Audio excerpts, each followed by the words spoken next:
kebahagiaan kami boleh menyenangkan hati-Mu Tuhan. Dan tiba saatnya Tuhan, hati kami mau ditaburi dengan benih-benih firman-Mu. Biarlah benih firman-Mu itu boleh tumbuh dalam hati kami masing-masing, boleh menghasilkan buah dan buah itu boleh dinikmati oleh setiap orang Tuhan. Terima kasih Bapa di surga, terima kasih. Berfirmanlah Engkau pada pagi hari ini, kami semua siap untuk mendengarkan. Bila berkat nama Tuhan kami Yesus Kristus, kami berdoa. Haleluya. Amin. Silakan duduk Bapak Ibu.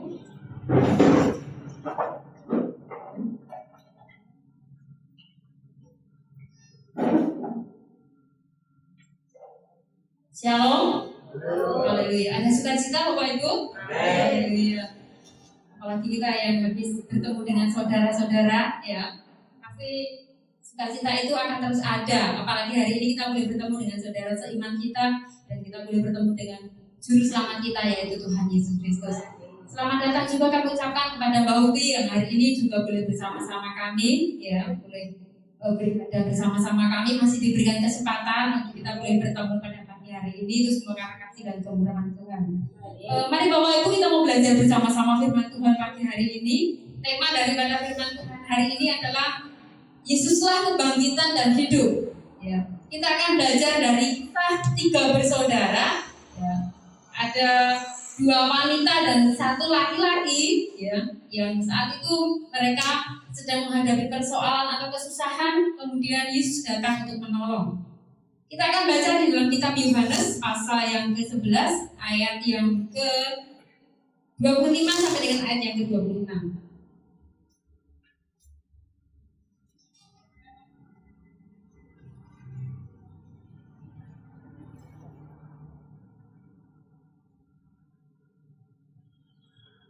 Kelihatan enggak Bapak Ibu dari belakang? Enggak kelihatan. Kalau nggak kelihatan dibaca kitab sucinya, ya, kalau nggak kita pasti kelihatan. Yohanes pasal yang ke-11 ayat yang ke-25 sampai dengan ayat yang ke-26. Kita mau baca bersama-sama hitungan yang ketiga. 1, 2, 3. Jawab Yesus, akulah kebangkitan dan hidup. Barang siapa percaya kepadaku, ia akan hidup walaupun sudah mati. Dan setiap orang yang hidup dan yang percaya kepadaku tidak akan mati selama-lamanya. Percayalah engkau akan hal ini. Amin. Bapak Ibu sudah dikasih Tuhan. Kalau kita melihat kisah lengkap daripada Lazarus, ya, di pasal yang ke-11 ini kita baca dari ayat yang pertama sampai dengan ayat yang terakhir itu sampai dengan ayat yang ke-44 tentang kisah Lazarus. Di sini ada 3 bersaudara, ya, 2 perempuan dan 1 laki-laki. Ya. Kakaknya daripada Lazarus, ada yang tahu Bapak Ibu? 2 wanita yang sangat mereka sangat Tuhan Yesus sangat mengasihi kedua wanita ini. Kakaknya Lazarus, ada yang tahu siapa? Maria dan Marta. Yang lebih tua siapa? Marta dulu atau Maria dulu? Yang lebih tua siapa? Kalau dia yang ketiga, yang pertama di situ dikatakan, ya, ada seorang yang sedang sakit, namanya Lazarus. Ia tinggal di Betania, kampung Maria dan adiknya Marta. Berarti yang lebih besar siapa? Maria, ya, yang sulung atau yang kalau bahasa Jawa barat, ya, itu ada Maria, kemudian Marta, dan yang terakhir adalah Lazarus. Nah, di cerita ini, ya, di kisah ini, ya, diceritakan bahwa Maria itu adalah orang yang pernah meminyaki kaki Yesus, ya, dengan minyak mur, kemudian menyeka dengan rambutnya, ya. Dan di sini Marta dan Maria itu mengalami sesuatu kesusahan yang sangat besar karena adiknya itu sakit keras. Ya. Adik daripada Marta dan Maria ini namanya adalah Lazarus. Ya. Pada waktu itu Marta datang kepada Tuhan. Ya, di ayat yang ke-5, Yesus memang mengasihi Marta dan kakaknya dan Lazarus. Namun setelah didengarnya bahwa Lazarus itu sakit, ia sengaja tinggal 2 hari lagi di tempat di mana ia berada. Bahwa itu sudah dikasih Tuhan. Pada waktu itu Lazarus membutuhkan suatu pertolongan yang sangat darurat. ya, karena dia sakit keras. Dan pada waktu itu kakaknya datang kepada Yesus untuk meminta pertolongan. Tetapi mengapa di sini dikatakan dikisahkan bahwa pada waktu itu Yesus justru sengaja tinggal 2 hari lagi di tempat di mana waktu itu dia mengajar. Ya. Berarti di sini ada kesengajaan dari Yesus. Ya. Dia menunda 2 hari, baru kemudian dia mau datang untuk menolong Lazarus. Ya. Jadi tidak segera ketika Marta dan Maria ini datang kepada Tuhan, ya, minta supaya Lazarus ini ditolong disembuhkan. Ya. Yesus justru menunda bahkan sampai 2 hari lamanya. Ya. Bapak Ibu saudara kasih Tuhan, penundaan Yesus untuk menolong Lazarus di sini itu bukan karena Yesus itu kurang akan kasihnya, bukan karena dia tidak memperhatikan atau tidak mengasihi keluarga daripada Maria dan adik-adiknya, ya. Tetapi penundaan Yesus sampai 2 hari ini adalah agar murid-murid Yesus pada waktu itu beserta dengan juga orang banyak dan keluarga daripada Maria itu, mereka itu akan melihat suatu mukjizat, akan melihat suatu kemuliaan yang Allah nyatakan bagi setiap orang. Next.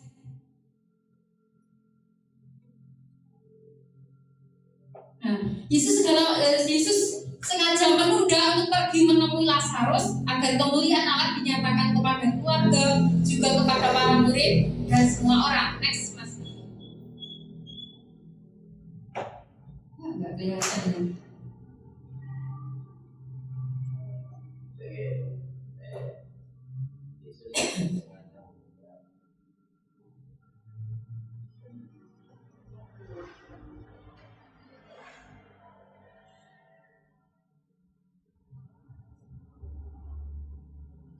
Bagi orang yang percaya kematian secara jasmani, ya. Jadi bagi orang yang percaya yang di dalam Kristus, ya.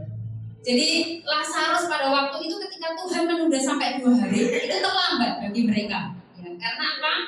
Akhirnya Lazarus itu mati, ya. Lazarus itu mati. Nah, kematian itu bagi orang percaya, ya. Itu kematian secara jasmani itu bukanlah merupakan akhir dari segala sesuatu. Jadi kematian itu bagi semua agama, apalagi kita sebagai orang percaya, itu bukan merupakan akhir dari segala sesuatu. Jadi kalau orang ngomong susahku, penderitaanku, sakitku tidak sembuh-sembuh, kemudian aku pengen mati saja, ya, bertemu dengan Yesus. Setelah itu semuanya selesai, ya. Tidak ada urusan lagi, tidak ada kehidupan lagi. Itu salah, Bapak Ibu. Ya. Justru, ya, kematian itu merupakan pintu kepada hidup kekal yang berkelimpahan dan persekutuan kita dengan Allah. Jadi bagi orang Kristen, kematian secara jasmani itu bukanlah hal yang menakutkan. Bahkan kalau kita baca di dalam Alkitab itu banyak istilah-istilah yang menghibur, ya. Dengan menyebut bahwa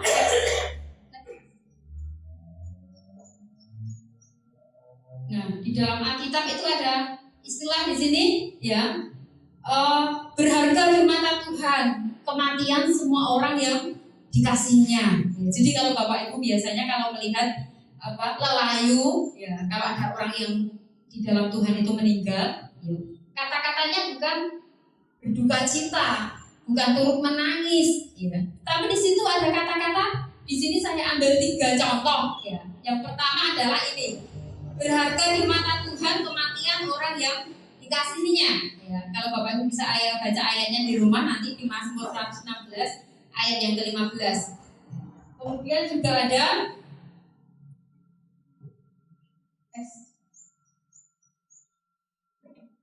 di rumahku banyak tempat tinggal. Jika tidak demikian, tentu aku akan mengatakannya kepadamu, sebab aku pergi ke situ untuk menyediakan tempat bagimu. Ada satu penghiburan, istilah yang menghibur di dalam Alkitab, ya, yang menceritakan, mengisahkan bahwa kematian secara jasmani di dalam Kristus itu bukanlah hal yang menakutkan, tetapi itu adalah satu dari awal pengharapan untuk kita masuk ke dalam kehidupan selanjutnya atau kehidupan kekal. Kemudian juga ada kata,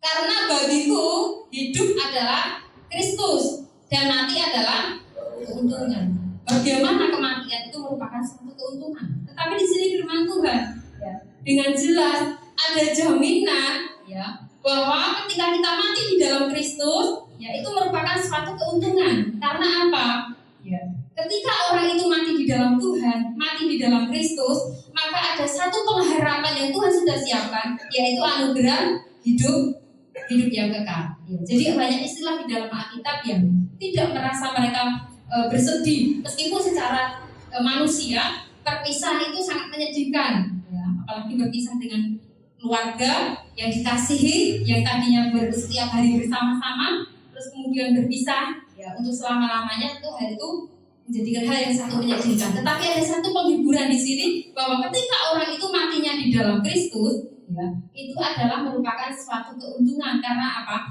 Allah telah menyediakan tempat bagi orang yang meninggal di dalam Kristus. Next.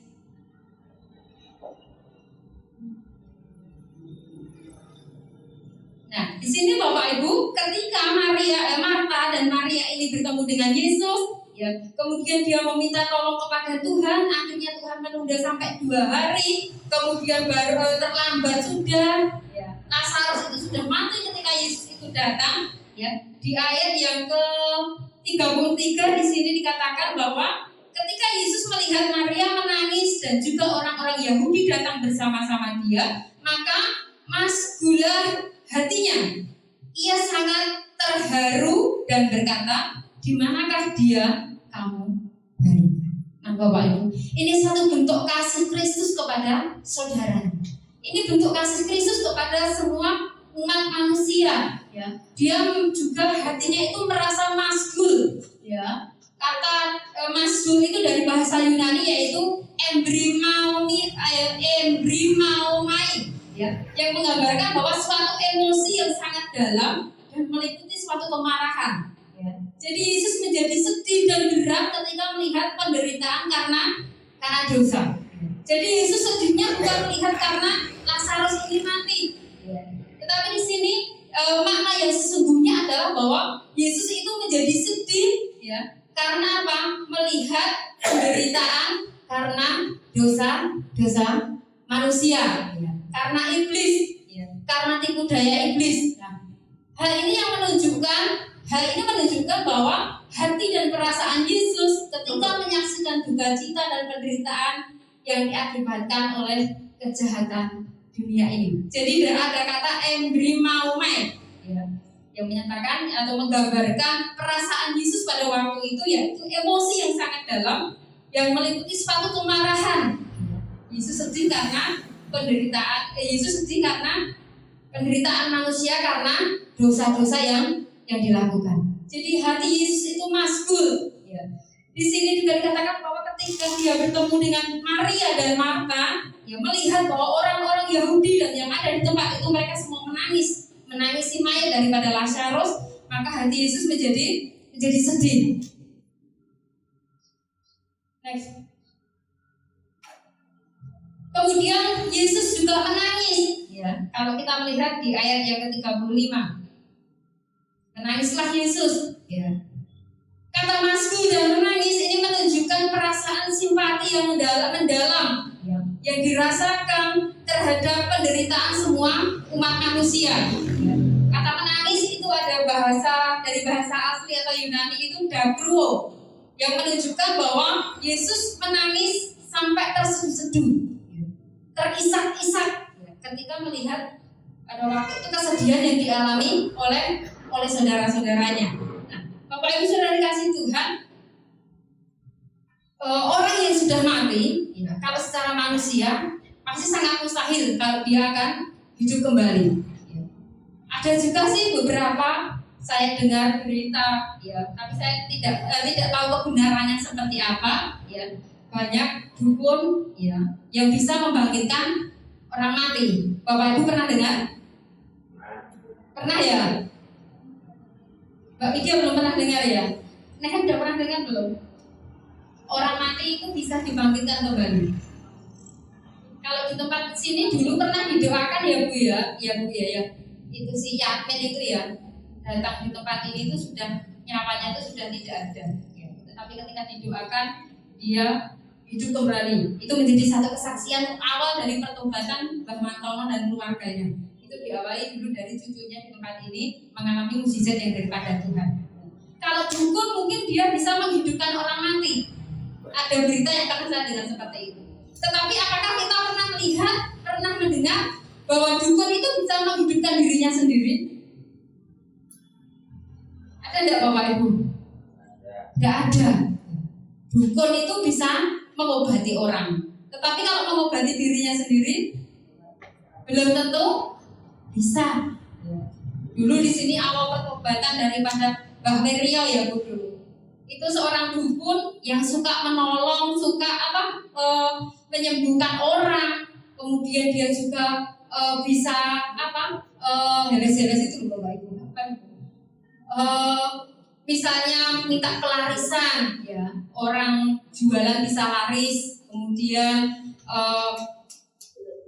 golek jodoh, bisa melet, ya ajian apa itu semar mesem sama jalan goyang ya kalau orang Jawa mengatakan. Nah ada di sini dulu namanya itu Bapak Wiryo, rumahnya Gobakan itu saya masih kecil dan saya masih ingat sampai sekarang. Ya. Itu dia itu sakit, bisa menolong orang tapi menolong dirinya sendiri itu tidak bisa. Ya. Bahkan kakinya sini sampai lengket gini ya satu ya Bu ya dulu. Oh iya silo. Jadi dia bisa menolong orang tetapi menyembuhkan dirinya sendiri tidak bisa. Apalagi mati terus tangi meneh ya hidup kembali itu suatu hal yang mustahil. Ya. Dan Bapak Wiryo ini dia mengalami pertolongannya daripada Tuhan. Didoakan dari tempat ini ya.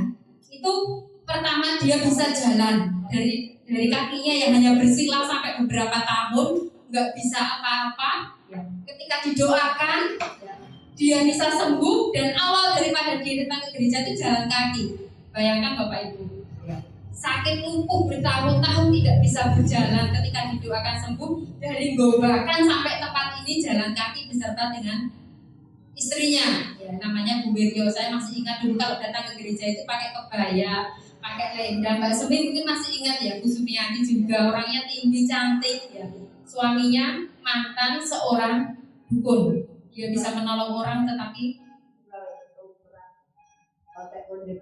oh iya, dulu kemarin ketoprak ya, jadi ada artis di Ngobaran sini dulu Bapak Ibu. Mereka sempat bertobat di gereja ini sampai mati dipanggil Tuhan ya dulu Mbah Wiryo itu ya Bu ya. Tetapi istrinya setelah suaminya meninggal dia pergi ke Solo dan saya tidak tahu kabarnya sampai hari ini apakah dia masih atau tidak. Tetapi Pak Wiryo-nya itu pernah menerima pertolongan yang daripada Tuhan. Didoakan dari lumpuh tidak bisa berjalan sampai bertahun-tahun, akhirnya dia datang ke gereja dan bisa berjalan kembali dengan normal. Kembali kepada firman Tuhan Bapak Ibu. Dukun mungkin bisa menghidupkan orang mati, tetapi dia tidak bisa menghidupkan dirinya sendiri. Tetapi Tuhan Yesus ya, di hari yang ketiga setelah penyalibannya, setelah kematiannya, dia bangkit kembali. Ya. Dia hidup kembali karena apa? Dia adalah Allah yang hidup. Tema daripada firman Tuhan tadi mengatakan bahwa Yesuslah kebangkitan dan hidup. Jadi Allah yang kita sembah itu bukan Allah yang mati untuk selamanya, tetapi Allah yang hidup, yang mampu untuk melakukan perkara yang besar. Bahkan karena kebangkitannya, ya, dia kembali ke surga untuk memberikan kita jaminan kehidupan yang kekal. Next.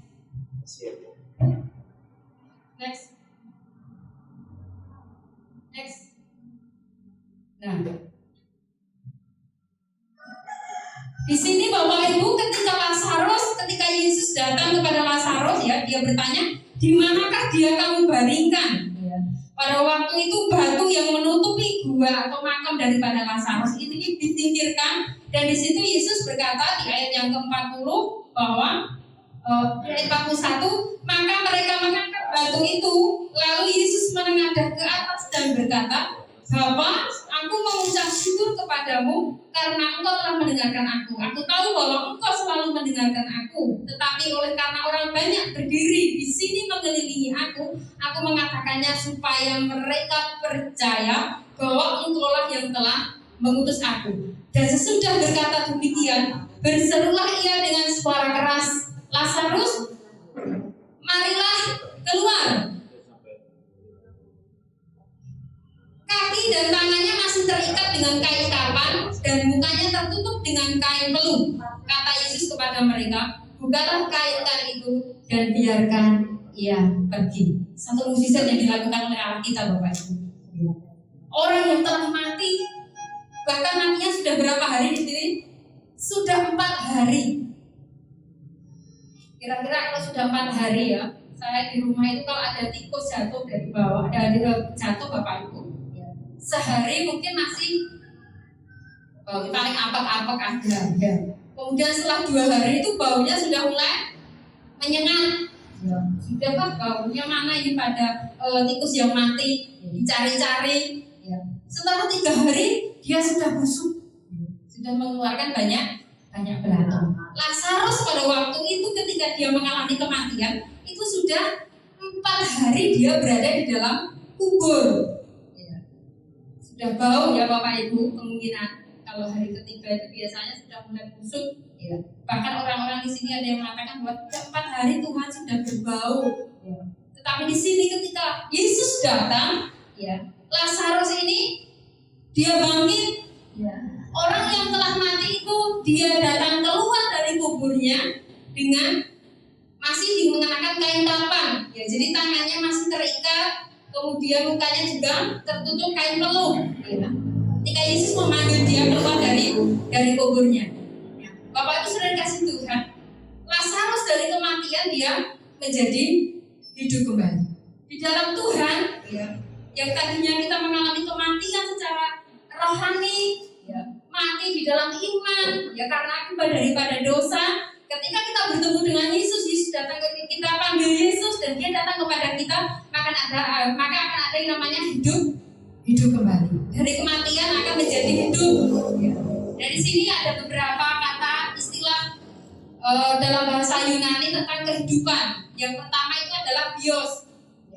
Bios itu merupakan hidup sementara, tidak kekal dan dimiliki oleh semua makhluk hidup. Jadi bios itu kehidupan yang dimiliki oleh semua makhluk hidup, termasuk hewan, termasuk juga tumbuhan.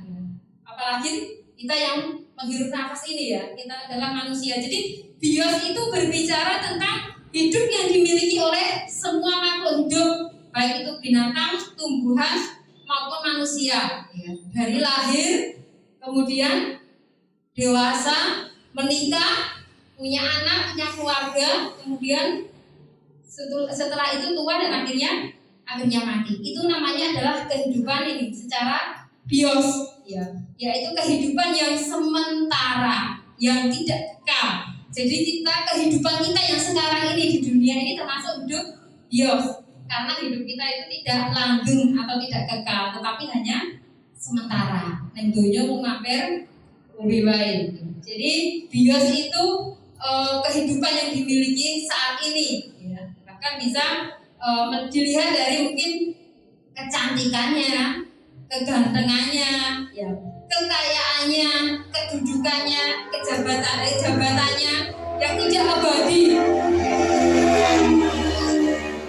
Kekayaan tidak akan abadi, kecantikan itu juga tidak akan abadi.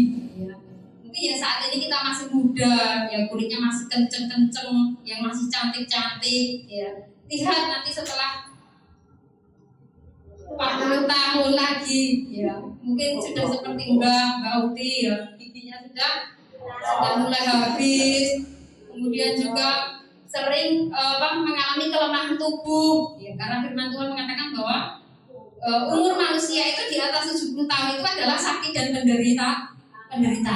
Jadi kalau hari ini Mbak Uti itu masih berumur 79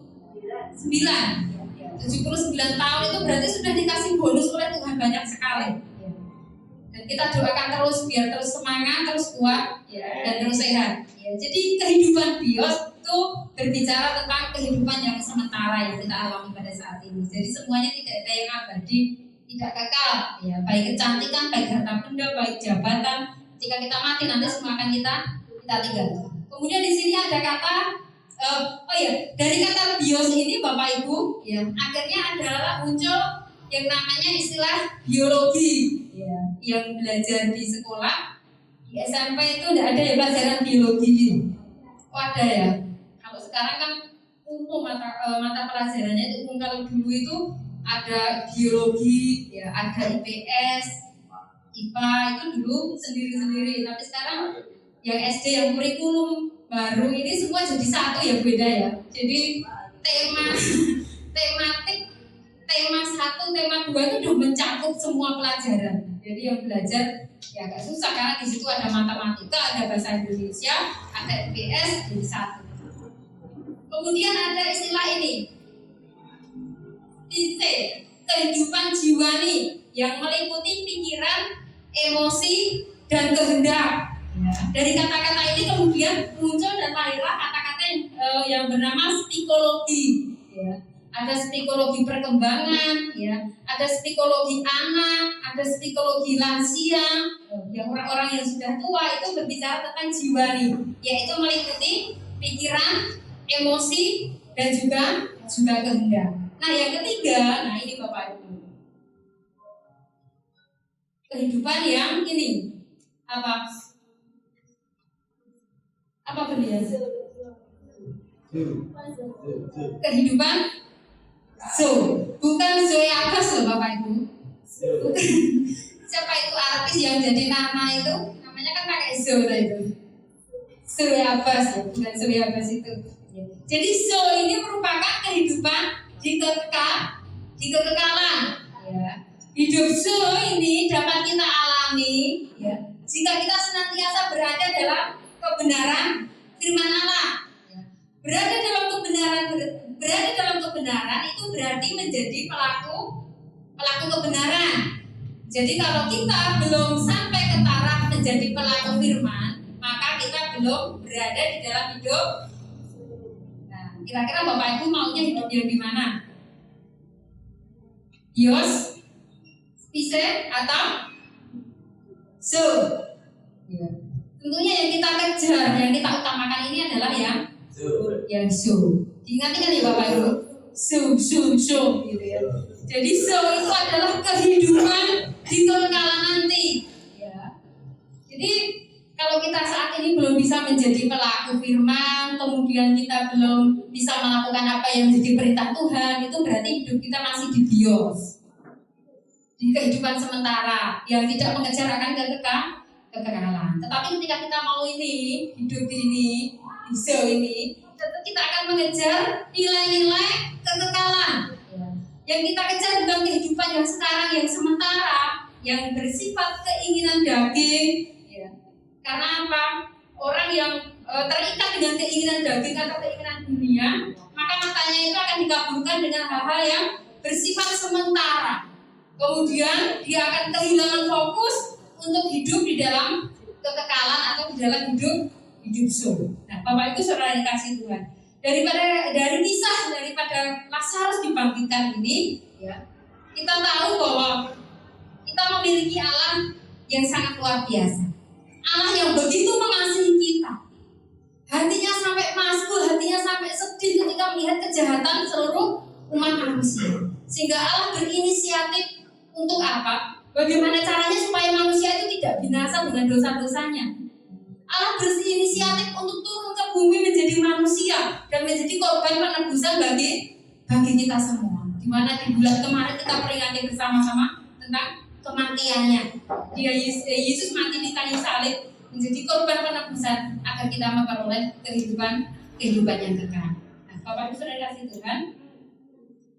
Nah, sekarang pertanyaannya, percayakah saudara bahwa Yesus adalah sang kebangkitan dan hidup? Percaya Bapak Ibu? Ya, bahwa Dia adalah sang kebangkitan dan hidup. Allah bangkit dari kuburnya, bangkit dari kematiannya, dan pada hari yang ke-40 Dia akan naik ke surga untuk menyediakan tempat bagi kita semua. Bahkan Dia akan datang yang kedua kali untuk menjemput kita. Jadi mari mulai hari ini dan seterusnya kita akan persiapkan hati kita. Kalau minggu kemarin kita sudah diingatkan untuk kita bisa berubah dari tabiat yang lama. Berubahnya tidak menjadi semakin jelek Bapak Ibu. Berubahnya harus berubah ke arah yang positif. Sudah ada perubahan Bapak Ibu? Amin. Ada berapa perubahan? Ya sudah kita lakukan. Amin. Ya. 1 atau 2 ya. kita sudah berusaha untuk berubah menjadi yang lebih baik tentunya ya. Berubah karakter kita semakin sempurna seperti Tuhan kita. Nah, percayakah kita bahwa Dia adalah kebangkitan dan hidup yang senantiasa hidup dalam hidup kita, dalam iman kita, sampai ketika Dia akan datang yang kedua kali menjemput kita akan tetap didapati setia. Yesus bertanya kepada kita, adakah iman di bumi ini? Yang Dia inginkan hanyalah apa Bapak Ibu? Iman percaya kita kepada Dia. Jika Dia datang kedua kalinya untuk menghakimi dunia. Jadi Yesus datang menjadi juru selamat itu hanya sekali. Dia akan datang yang kedua kali tidak lagi menjadi korban penebusan bagi kita, tetapi Dia akan datang yang kedua kali untuk menghakimi seluruh umat manusia. Oleh sebab itu mari kita siapkan hati kita ketika kita masih diberikan kesempatan hidup oleh Tuhan. Kita pergunakan hidup ini adalah kesempatan untuk kita melayani Tuhan. Jadi kalau kita dipercaya melayani Tuhan, mari kita jaga dengan baik. Suatu anugerah bila kita masih dipercaya untuk melayani Tuhan. Jika kita masih diberi kesempatan hidup hari ini, mari kita gunakan kesempatan ini dengan baik. Setiap hari adalah berbuat baik, berbuat baik dan berbuat baik. Semakin baik, semakin sempurna seperti Tuhan Yesus. Amin. Mari kita mau berdoa. Bapa, kami bersyukur kepadamu pagi hari ini buat firman-Mu.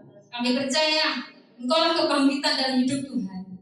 Biarlah Engkau senantiasa hidup dalam setiap iman kami, hidup di dalam setiap rohani kami Tuhan, yang senantiasa menghidupi setiap kami, sehingga kami yang tadinya mati karena dosa akan dihidupkan kembali bersama-sama dengan Engkau, dibangkitkan kembali bersama-sama dengan Engkau. Ekonomi kami yang mati, tubuh kami yang sakit penyakit yang membuat kehidupan kami kadang-kadang mengalami kematian.